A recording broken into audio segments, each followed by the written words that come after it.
আজকের ভিডিওটা একটু অন্যরকম। তোদের সাথে কথা হয়েছিল, মানে ক্লাস 12 মাকড়দা, তোদের সাথে কথা হয়েছিল যে রেশিও অ্যানালিসিসে তোদের যে সমস্যাগুলো থাকবে সেগুলো ছোট ছোট করে আমি ভিডিওর মাধ্যমে তোদেরকে দেব। তাহলে কি হবে, আমরা ক্লাসে অনেকটা গতি পাবো।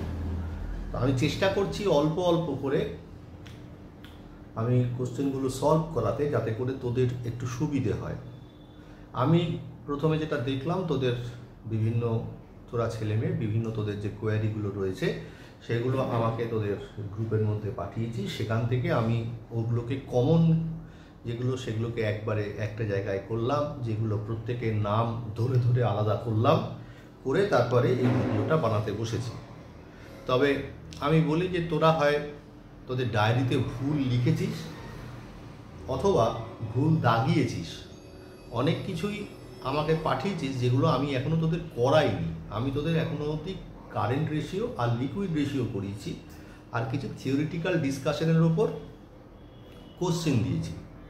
কিন্তু বাস্তবে দেখা যাচ্ছে যে তোরা অন্য রেশিও যেগুলো আমি এখনও তোদের করাইনি সেগুলোও তোরা দিয়ে দিয়েছিস। তো যাই হোক, আমি সেগুলো অবশ্যই মেনশান করব, যেগুলো যেগুলো তোরা দিয়ে ফেলেছিস হবে না, তাহলে তোদের বুঝতে সুবিধে হবে। প্রথম আসি 6 নম্বরে। 6 নম্বরে লিখছিস বলছি, 6 নম্বরে অনুশীলনী বলছে যে তরল সম্পত্তি বলতে বোঝায়। কি বললাম? তরল সম্পত্তি বলতে বোঝায়।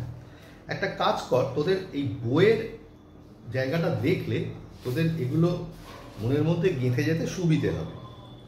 165 নম্বর পেজে নিচের দিকে দেখ, তরল সম্পত্তি বলতে নগদ অর্থ ও অন্যান্য সেই সব সম্পত্তিকে বোঝায় যেগুলি অতি দ্রুততার সঙ্গে নগদ অর্থে রূপান্তর করা যায়, যেমন প্রাপ্য হুন্ডি, দেনাদার কিংবা বিক্রয়যোগ্য বিনিয়োগ ইত্যাদি।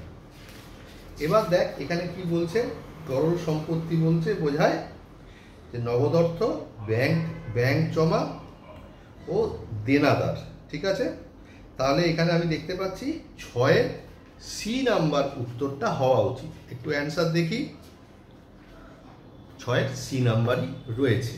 ঠিক আছে, এরপরে যেটা রয়েছে সেটা হচ্ছে 13 নাম্বার। আমি যথাসম্ভব আস্তে আস্তে করবার চেষ্টা করছি, পরিষ্কার করে করবার চেষ্টা করছি, যাতে করে ওদের সমস্যাটা মেটে। 13 নাম্বারে কি ছিল? 13 নাম্বার কেউ পাঠিয়েছিলিস? 13 নাম্বার ছিল চলতি অনুপাত 2:1, কারেন্ট রেশিও হচ্ছে 2:1, মানে 2/1। তার মানে CA by CL equals to 2/1। এবারে বলছে কি, চলতি সম্পত্তি 1 লাখ টাকা। আমি জানি না কেন এটা হলো না। চলতি সম্পত্তি 1 লাখ টাকা, কারেন্ট লায়াবিলিটি 2/1। কি বলছে? চলতি দায়ের পরিমাণ কত? তাহলে 2CL is equal to 1 lakh টাকা। তাহলে CL সমান সমান 1 লাখ বাই 2, মানে 50,000 টাকা। তাহলে এখানে দেখি যে 13 নম্বরে 50,000 টাকা কোনো অ্যান্সার আছে কিনা। 13A হওয়া উচিত। দেখতে দে।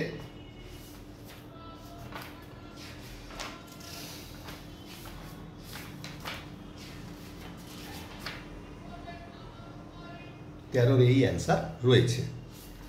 এরপরে ওখান থেকে মানে সব অ্যাডলেস করতে করতে যেটা দেখলাম, যেমন সঙ্গীতা অনেকগুলো পাঠিয়েছিস যেগুলো আমি এখনো ডিসকাসই করিনি।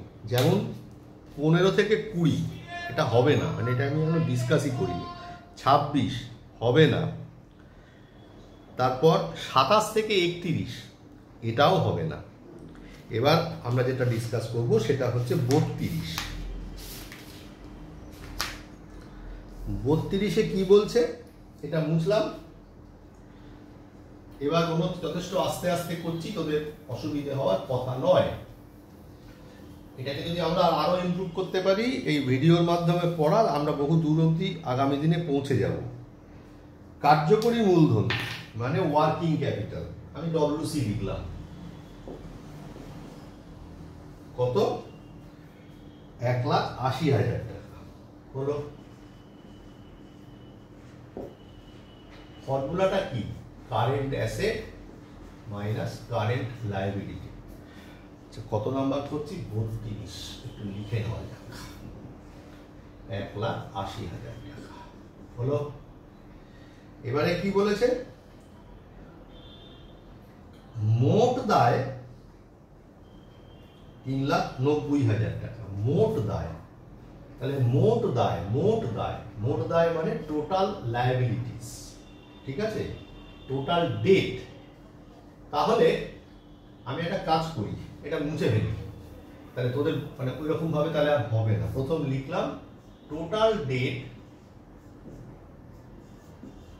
ডেট ইকুয়ালস টু কত? টোটাল ডেট হচ্ছে 3,90,000 টাকা। টোটাল ডেটের কি করে বেরোতে হয়? Long term debt minus short term debt equals to 3,90,000 টাকা। এই হলো। এবারে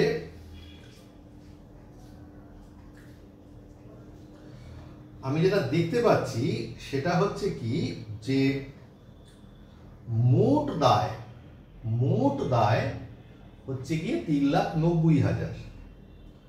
তাকিয়ে দেখ, এখানে রয়েছে অচলতি দায় 3,00,000 টাকা। অচলতি দায় মানেই হচ্ছে লং টার্ম ডেট, 3,00,000 টাকা। 1 2 3 4 5 মাইনাস শর্ট টার্ম ডেট। কিছু একটা সমস্যা হচ্ছে মনে হচ্ছে। মোট দায় 3,90,000 টাকা, অচলতি দায় 3,00,000 টাকা। অচলতি দায় মানে লং টার্ম ডেট হচ্ছে 3,00,000 টাকা। তাহলে শর্ট টার্ম ডেট কত হবে? শর্ট টার্ম ডেট তার মানে হবে হচ্ছে 90,000 টাকা। যদিও এখানে প্লাস হবে, sorry, long term debt plus short term debt is equal to 3,90,000 টাকা হলো। তাহলে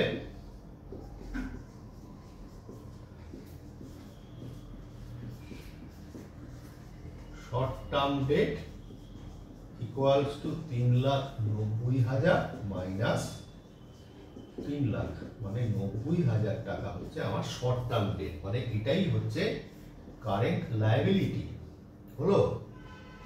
তুই দেখ এবারে ওয়ার্কিং ক্যাপিটাল তোর জানা আছে, current asset minus current liability. Working capital কত? ওয়ার্কিং ক্যাপিটাল 1,80,000 টাকা লিখলাম। কারেন্ট অ্যাসেট জানি না, কারেন্ট লায়াবিলিটি 90,000। তাহলে কারেন্ট অ্যাসেট কত? 1,80,000 প্লাস 90,000 মানে 2,70,000। একবার আমি সরে যাচ্ছি, একবার দেখে নে।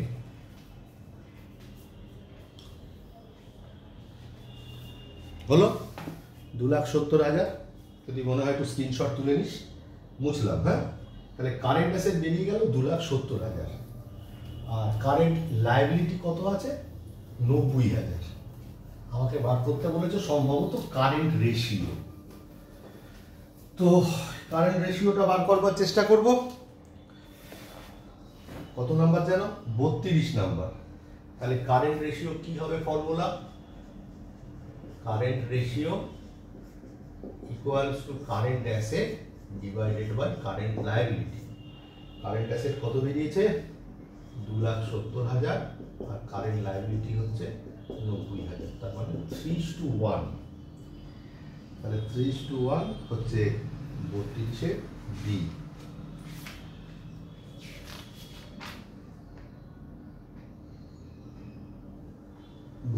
বি অ্যান্সার আছে।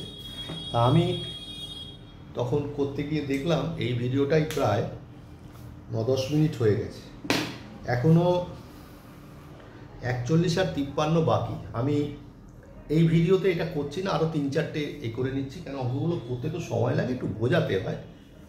তো এটুকু দেখ, তারপরে আবার ফার্দার দেওয়ার চেষ্টা করছি।